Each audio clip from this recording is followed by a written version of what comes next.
Hello everyone, কেমন আছেন সবাই? আশা করি সবাই ভালো আছেন। আমরাও আলহামদুলিল্লাহ ভালো আছি।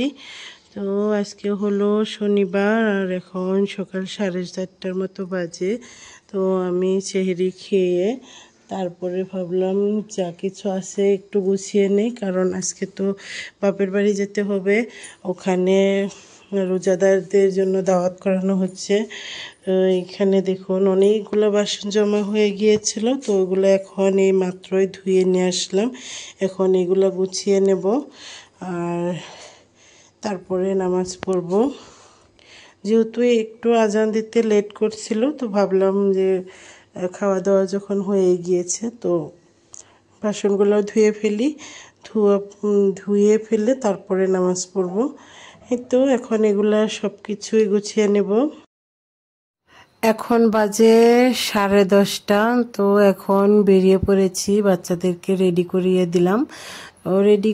দিলাম মানে এখন বাপের বাড়ি যাওয়ার জন্য।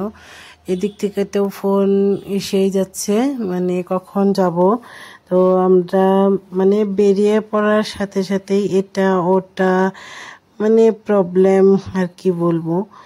এই আমার বাবাটাই কিছু একটা করে, এই গাড়ির চাবি পাওয়া যায় না, এই মানে কিছু না কিছু হয়েই আছে। আর একটার পরে একটা হওয়ার জন্য সময়ও মানে বেশি লাগতেছে। আর এই তো এখন ফাইনালি বেরিয়ে পড়েছি, আর এখন বাচ্চাদেরকে বসিয়ে দিচ্ছে ওর আব্বু, আর আমিও বসে যাব।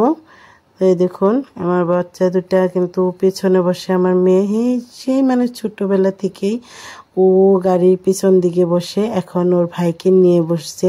তো ও তো মানে পুরোটা সময় তো পিছনে বসবে না আমার বাবাটাই। তো তারপরেও যতক্ষণ বসে বোনের সাথে বসুক, আর আমি সামনের দিকটায় বসি। মানে সামনের দিকটায় বসার সময় আবার ভাবছি যে মানে আমার শাশুড়ি আম্মু ওনাকে তো আমি বলেছি মানে যাওয়ার কথা। শ্বশুর আব্বা আবার মানে দোকানের সামনে বসে আছে বলে শুনলাম। তো ভাবলাম যে ওনাকে বলে যাই, ওই জন্য আমি হেঁটে হেঁটে আসছি দোকান পাড় থেকে। তারপরে গাড়িতে উঠবো, তারপরে যাব। তো ফাইনালি মানে এখন গাড়িতে উঠছি, উঠে তারপরে গাড়িটা রওনা দিয়ে দিবে। মানে ভেবেছিলাম আগের দিন আমার হাজবেন্ডকে বলেছিলাম যে আমরা মানে যখন সেহরি খাবো তারপর পরই বেরিয়ে যাব, কিন্তু সেটা হবে তো দূরে থাক। আমরা বাড়ি যেয়ে পৌঁছাতে মানে 1:30 বেজে গিয়েছিল, কি আর বলবো। এই তো আমরা এখন যাচ্ছি।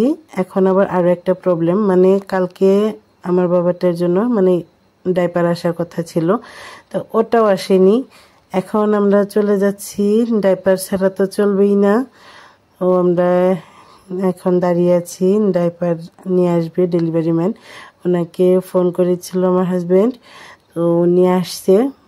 কিন্তু এখানেও মানে পুরোটা প্রায় 15 মিনিট এখানেও লেট। এখানে বসে আছি তো আছি।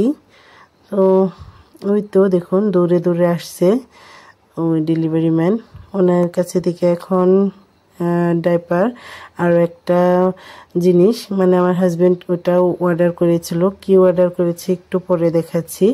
এখন এগুলা রিসিভ করে নিচ্ছে। আমার মেয়ে আবার কোনো কিছু মানে অর্ডার করা কোনো পার্সেল ও খুলতে খুবই পছন্দ করে। তো আমি বললাম এটার মধ্যে কি, তো আমার হাজবেন্ড বলছে খুলে দেখো, কয়েকদিন আগে তুমি এই সিরামটার কথা বলেছিলে। তো কয়েকদিনই হলো আমি কিন্তু মানে অ্যাডভার্টাইজ প্রায়ই দেখে থাকি ফেসবুক, ইউটিউব। তো এগুলোর মধ্যে একটা সিরাম, ওসিফি সিরাম, যেটা বাচ্চা সিরাম। তো এটার মধ্যে কিন্তু বাচ্চা সিরাম কোনো কিছুই লেখা নাই। তো এটা আসল নাকি নকল আপনারা যদি জানেন একটু বলে দিবেন। এই দেখুন এটা ওসিফি সিরাম, 2টা ছিল। তো এটাই খুলে দেখছিলাম। এখন আস্তে আস্তে কিন্তু অনেক দূর চলে আসছি, করারকুম ব্রিজ। তো আমাদের বাড়ি থেকে অনেকটাই দূরে হলেও মানে মাঝামাঝি, এদিক থেকেও কিন্তু অনেক দূর চলে আসছি। এটা হলো একটা ডেজি রিসর্ট। কোনো একদিন এটার মধ্যেও আপনাদেরকে ঘোরাবো। এখন তো রমজান মাস, এখন আর কোনো যাব না, পরবর্তীতে কোনো একদিন যাব। তো ওটা করারকম ব্রিজের কাছাকাছি। তো এই তো যাচ্ছি। এই এখন কাঁচা রাস্তা পেয়ে গেলাম, কাঁচা রাস্তা থেকে একটু দূর গেলেই কিন্তু আমাদের বাড়ি পেয়ে যাব। আমার তো আসতে লেটই হচ্ছে, এরই মধ্যেও কিন্তু আম্মু কল করেছিল এই মাত্রই। তো বলছে কোন তুরি আসলে, তো আমি বললাম পেলামই প্রায়। তো বাড়িতে কিন্তু এরই মধ্যে অনেক কাজ চলে গিয়েছে, মানে প্রায় কাজগুলা চেপে গিয়েছে। তো তখন তো আমি ছিলাম না। এই রেকর্ডগুলো আমার ছোট ভাই, ওকে বলেছিলাম রেকর্ডগুলো করার জন্য। এই দেখুন এখানে মাংস রেখে দিয়েছে, এই বুটগুলা রান্না করবে, ছোলা বুট। তো এগুলাও সিদ্ধ করে নিয়েছে, আলু আর ছোলা বুট। এদিক থেকে আলু, কাঁচামরিচ, পেঁয়াজ, আদা, রসুন, মানে যা কিছু লাগে ওগুলোও রেডি করে নিয়েছে মাংস রান্না করার জন্য। এই তো এই ছোলাগুলাও কিন্তু রান্না এরই মধ্যে হয়ে গিয়েছে, এগুলাও রেখে দিবে। আর আরও একদিক থেকে আমার মাসি মাছ কেটে নিচ্ছে, এগুলো হলো বেগুন দিয়ে বিরিয়ানি করবে, ওই জন্য বড় একটা মাছ নিয়ে আসছিল। এই দেখুন টুকরাগুলো দেখলেই হয়তো বা বুঝতে পারবেন। এখন এই মাছগুলা কেটে রেখে দেবে। আর এগুলা কাটতে কাটতেই কিন্তু আমি গিয়ে পৌঁছিয়েছি। এই দেখুন এখন আমি মানে এইগুলা আমি নিজে রেকর্ড করেছি। এখানে মাংসগুলা কেটে ধুয়ে রেখে দিয়েছে, আরও একদিক থেকে পায়েস হয়ে গিয়েছে। এই দেখুন পায়েসগুলোও কিন্তু বেড়ে বেড়ে রেখে দিয়েছে, আমি খুলে খুলে দেখছিলাম আর একটু একটু রেকর্ড করছিলাম। তো আগেরগুলা রেকর্ড করে দেওয়ার জন্য আমার ছোট ভাইকে অনেক বেশি ধন্যবাদ, মানে ও না করলে হয়তো বা আপনাদেরকে দেখাতে পারতাম না। এই তো এইগুলো হলো খেজুর, খেজুরগুলা ওগুলো ধুয়ে নিতে হবে। এখানে কলা, এখানে কাঁচা ছোলা, আর এই শশাগুলাও মানে ছিলে রেখে দিয়েছে, বিকেলবেলায় ওইগুলা কেটে নেবে। আর ফ্রিজ খুলে দেখি ভর্তি মানে মিরিন্দা, এগুলাও মানে ইফতারে খেতে দিবে। এখানে অনেকগুলো কিন্তু মিরিন্দা ছিল, পুরোটা ফ্রিজে মিরিন্দা দিয়ে ভর্তি আছে, যেখানে খুলছি সেখানেই মিরিন্দা। এই দেখুন। তো আমরাও আবার আসার সময় আমরা তো জানি না যে কি দিবে কি না দিবে, আমরাও 2টা মিরিন্দা নিয়ে আসছি। তো আনার পরই বলছে অনেকগুলো মিরিন্দা এনেছি। তো এই আর কি, এখানে এখন মাংস রান্না করার জন্য প্রস্তুতি নিচ্ছে। তো আমাদের একটা ধর্ম বোন, তারপর আমার বোন, আমার বড় মা, সবাই মিলে রান্নাটা করবে। আমার ছোট ভাই মন, ওকে তো রাব্বুল হোসেন, তো ওকে তো আমরা মন বলে ডাকি। ও এই নাড়াচাড়া করার জন্য হেল্প করবে, মানে অনেকগুলো মাংস যেহেতু নাড়াচাড়া করতে মানে অনেকটাই শক্তি প্রয়োজন হবে। ও যেহেতু ছেলে মানুষ, তো মাংসগুলা এই মশলা কষিয়ে রান্না করবে। ও একদমই ভালো করে কাঁচামরিচ, পেঁয়াজ তেলের মধ্যে দিয়ে তারপরে ভালো করে নাড়াচাড়া করে একদমই ভেজে নিয়েছে। তারপরে খুব বেশি দেখলাম ভাজলো না। তো এগুলা না ভাজার আরও একটা কারণ, শেষের ভাগে মানে আবারও সোমবার দিবে, ওই জন্য এখন শুধু তেলের মধ্যে তেল বুলিয়ে এই মশলাগুলা ভেজে তারপরে রান্নাগুলা করবে। মাংসগুলাও কিন্তু খাওয়ার সময় অনেকটাই টেস্টি হয়েছিল, মানে সারাদিন রোজা থাকার পর খুব বেশি ঝালও হয় নাই, আবার খুব বেশি ম্যান্দাও হয় নাই। এই দেখুন এদিক থেকে বেগুনগুলা মানে কেটে নেওয়া হচ্ছে, ওগুলো বিরিয়ানি রান্না করার জন্য মাছ দিয়ে। আর এদিক থেকে মশলা কষানো হয়ে গিয়েছে, তো ও তো একদম পুরা নেড়ে চেড়ে দিচ্ছে, নাড়তে নাড়তেও ঘেমে যাচ্ছে। আর এদিক থেকে মশলা কষানো হওয়ার পর মাংসগুলো দিয়ে দিচ্ছে। তো মাংসগুলো 2 জন ধরে ধরে তারপরে দিচ্ছে। যেগুলা পানি মানে ব্লাডের যেগুলা পানি নিচে জমা হয়ে থাকে ওইগুলা কিন্তু দেয় নাই, একদমই ঝেড়ে ঝেড়ে তারপরে উপর থেকে শুধু মাংস দিয়েছে।